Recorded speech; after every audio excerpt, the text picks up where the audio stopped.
So you're thinking about getting the Full Focus Planner Wellness Edition. Well, this is the video for you. Hey, I'm Riley. I'm an Air Force officer and massive productivity nerd and a huge fan of the Full Focus Planner and Michael Hyatt's whole suite of courses, books, and of course the thing he's most famous for, which is of course the Full Focus Planner. Now they just came out with a brand new edition of the Full Focus Planner. It's called the Wellness Edition, which focuses on, and you'll never guess this, wellness. So let's dive into it. What I'm going to do today, I'm going to compare and do kind of an A/B comparison of the traditional Full Focus Planner, this trusty old gray linen edition that I use every day, and I'm going to compare it to the Wellness Edition, which I hope I like because I ordered an entire year's worth of them. So here's the box. Are you ready to achieve the double win? Take winning at work and succeeding at life to the fullest by using the Full Focus Wellness Planner. Design your years and plan your days with health and wellness in mind. There it is right there. This is my planner from last quarter. You can actually see it's pretty well worn. I've doodled on the sides. The ribbons are, well, actually they held up pretty well this time. But very similar, I mean, same linen planner construct here. I like that they're pretty hardy and they can take a beating, aka you can kind of toss them into a backpack or your gym bag or whatever else you carry it during the day, and it makes a big difference. So, oh yeah, so this is the first difference. I like the kind of colorful ocean view. You've got your title page, contact information, that's the same. The overall like jumpstart your double win page, those are the same. This is, I want to say this is different. Let's take a look. So with the regular Full Focus Planner, you have your get started page, which is right here, right? You go straight into like your annual goals. But here you can see you start off with your personal mission followed by your personal values. Now this makes a lot of sense in some ways if you're familiar with the life focus process, which is essentially your personal mission statement. That's what's going to go here. And they kind of have a template for you, which is I am a blank, I exist to blank, I do this by doing blank. And that's like a template for your personal mission statement. I got 2 whole videos on like writing your own mission statement and doing your own personal values for your life plan, which is kind of the beginning of how to do life focus. It kind of introduces you to the process. So check them out right here. But yeah, so that's where you would list those. Next, a vision sketch. Okay. And now we've got our annual goals, each of your goal statements here, and then you can go by individual goal statements. This is a new format, which I kind of like. Let me find a blank page here. So here's an example on the traditional one of your goal statement. You list your goal, your smarter goal, your key motivations, the next key steps, and how you're going to celebrate it. You can track your progress here. Similar, but slightly different. We've reformatted the page, taken away any of the lines, and just had, which is kind of nice because you can have a little bit more freedom to sketch out how you want visually to describe or showcase your goal. It doesn't just have to be written text, which I like that. It makes a lot of sense. So that is the goal detail page. Otherwise, looks pretty similar. Then we have a spot for our project tracker, pretty much unchanged, as well as our calendar for the quarter. You can have 3 months. Yep, 3 months for the quarter. And then you can also do a larger 12-month view for like the large, kind of the theme of the year. Yeah, there we go, for 12 months. So this is kind of what's new to the planner. It is the heart check. The heart check, and then this next page, let's take a look, the self-care planner portion. So heart check is basically, let's see, what moves, excites, and inspires you? Use these questions to tap into your deepest motivations.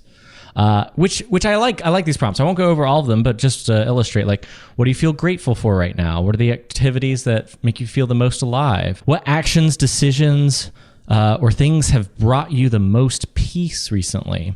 Yeah, these are some good examples. A nice heart check, which I imagine essentially the format could work. You just do this once per quarter, and you can kind of update them as you go.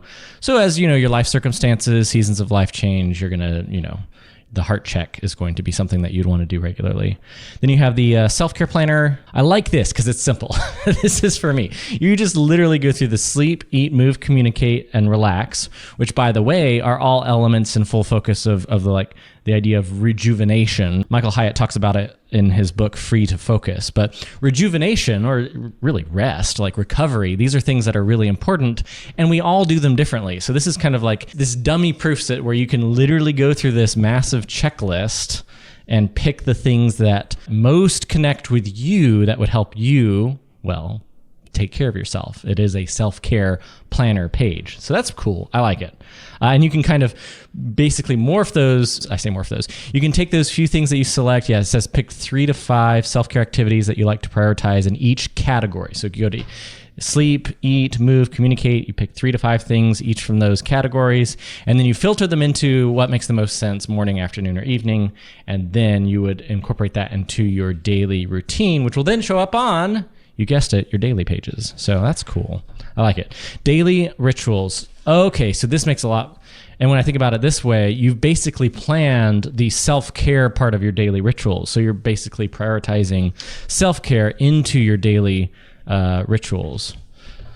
So whether that's your morning, evening, maybe your workday startup, workday shutdown. I talk about this with the Full Focus Planner a lot. It can be a little overwhelming when you're first looking at it if you're not too familiar with it. But all of these things are really like tools in the toolbox. You don't have to implement all of them at once. In fact, the best way to implement them is literally starting with the daily pages. But I digress. If you're interested, I have a whole YouTube video on Full Focus Planner for beginners. Then we have the ideal week. Looks largely unchanged. And then we get into the weekly preview and the daily pages. So we'll end there. Weekly preview. I'm going to do an A/B comparison. So this, all right, there we go. Let's see, we'll stack one on top of the other. So this is the weekly preview in the original planner. You have your little after action review. How far did you get on your weekly big 3, like setting your top 3 priorities for the week? Then you have kind of these journal prompts, what worked, what didn't, why, what are you going to continue, what are you going to change for next week, a little checklist if we're looking back at reviewing your goals, any delegated or deferred tasks. Like that's when I typically look at my Asana, for example, or maybe you use a different app like Todoist. But yeah, you go through the notes from last week, your task manager, like I said, Asana, Todoist. And then if you have a habit goal, you can check off the streak tracker if you're trying to hit a certain streak for a habit. Maybe it's a daily exercise, maybe it's brushing your teeth. But yeah, there you go, a streak tracker. Then your rejuvenation section, which is kind of what we were talking about before with the self-care portion. And then finally, that's where you actually set your weekly big 3. Now, if we go to the weekly preview here, a little different.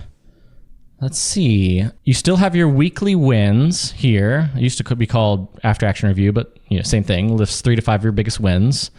Then your weekly big 3. Ooh. Okay. I see what you're doing. So here, before you would just say, these are my weekly big 3. And then I'm going to assign a percentage of like how far I got it. Did I 100% checked off? Did I work out 5 times of all 5 times I was planning on working out? Or is it 4 or 5 times? Is it 80%? Is it 100%? Here, it just says, how do you feel about your progress? It's like one of those airport like restroom, how satisfied are you signs. I don't hate it. I actually like it because it's a little more, it's a little kinder to yourself. So it's like to what degree, because like when you're assigning percentages on the old one, it's like to what degree are you a failure from last week? Be better. What are you going to continue to change? Be better. Which is kind of, maybe that's me talking. Maybe that's my own self-talk. But here it's just literally, are you a mid-smiley face? Are you a happy emoji? Like you get to pick here. I like that. And then you separately reflect on your own self-care, which is probably where you could go back and look at the top self-care habits that you want to kind of get into your routine and see how regularly you're able to do them. But again, it's not like a concrete measurement of I meditated 6 of 7 times, thus getting the appropriate 90% plus points for rejuvenation, right? It's like, this is not a video game. Self-care is not like a video game where you're like, bling, bling, I hit like, I got plus 500 for rejuvenation or something like that. I like that. But yeah, then you still have your streak tracker, which is now moved to the left page.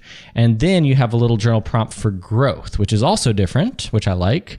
Then you have prompts, let's see, The growth is towards your goals and productivity. I like that. A separate category for rest, movement, and nutrition. That's kind of your physical self-care. And then a third one for connection and relaxation. And then towards the end of the page, you have joy. How are you going to plan to increase joy this week? A little prompt for you there. And then stress. How are you going to manage stress this week, which I like. And then talk it out. Is there anything that you want to share with a friend, coach, or therapist? Or maybe all three. So that's at the end of the page there. All right, and then finally, we are going to, it says commitments review. Focus on what matters. I like this. You're going on your mission and values. That's where you're reflecting on your life plan, essentially. The projects you're working on, the daily notes from last week, the goals, any open tasks. Again, that's kind of like your task manager from last week. Your calendar, and reviewing your calendar and events.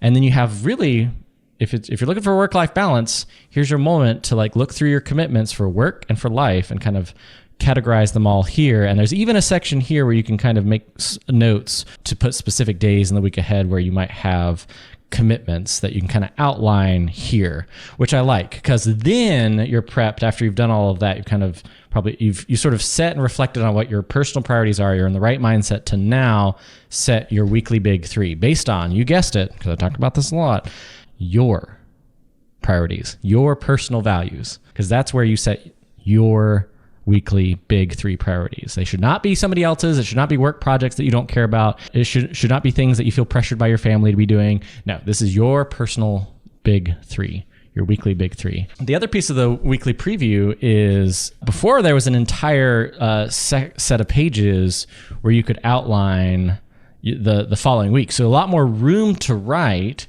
which I kind of like. Maybe that's the one thing I would say for me personally, I'm not as much of a fan of with the wellness planner, which is I did like having that full 2 pages of real estate to scratch out like what my week's going to look like. Although I will also say this, I typically only like put a few things. I definitely never used, ignore the chicken scratch, but I noticed like, yeah, even if I'm holding myself accountable, I write like a 4-year-old and also have giant block letters, but I definitely don't need all of that space. But I mean, it's nice to have if that's your thing, if you're going. But really, everything that you're doing is contained in the work-life sections here on the second page, and then you go through your weekly priorities. The way I think I'd be using this is going to be like annotating the biggest important kind of habits, and I'll mark which days I'm doing what. So like for my weekly Wednesday morning coaching, I'm going to put that there. The 6 workouts that I want to do, I'm going to put those there.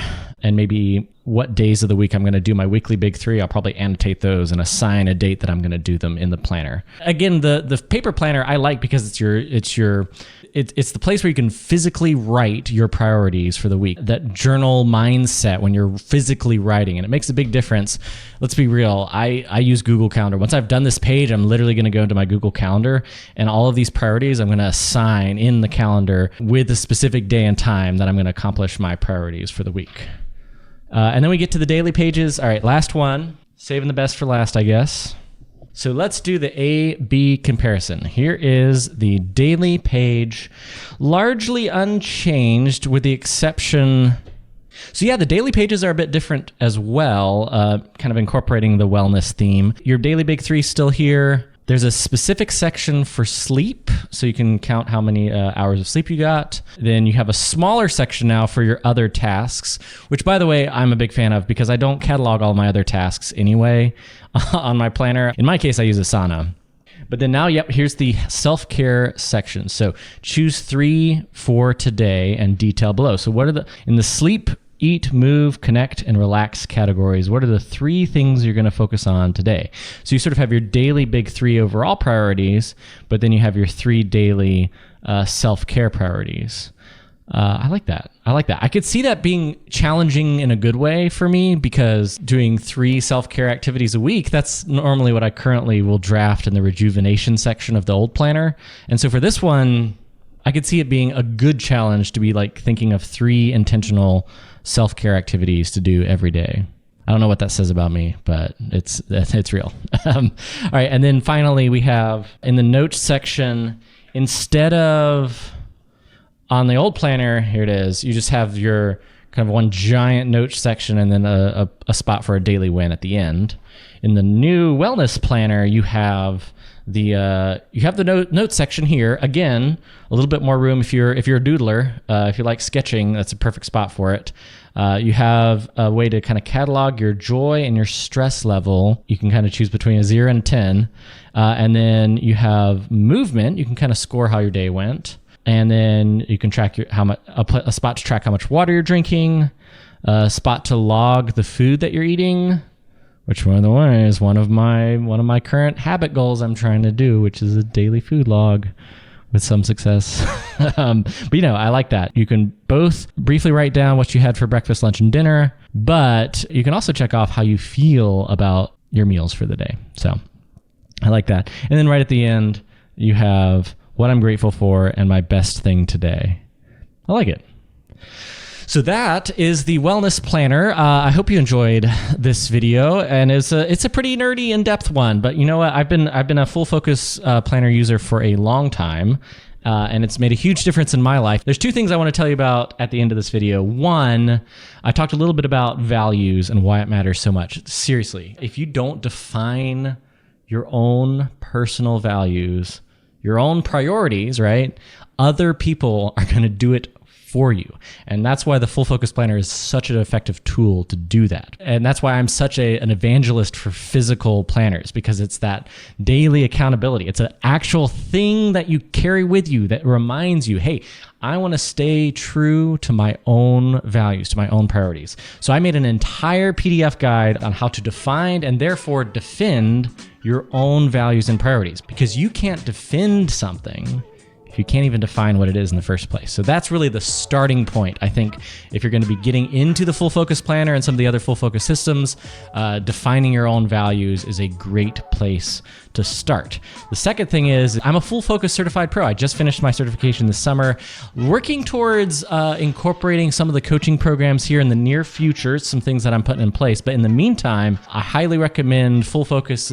They have a whole suite of courses. They have Free to Focus, more on productivity. They have Best Year Ever coming up. So I want you to check out some of their courses. And of course, if you're interested in purchasing the planner, either the traditional or the wellness edition, you can do so with my affiliate link, which is also linked in the description below. That's all for today. Until next time, may the force be with you always.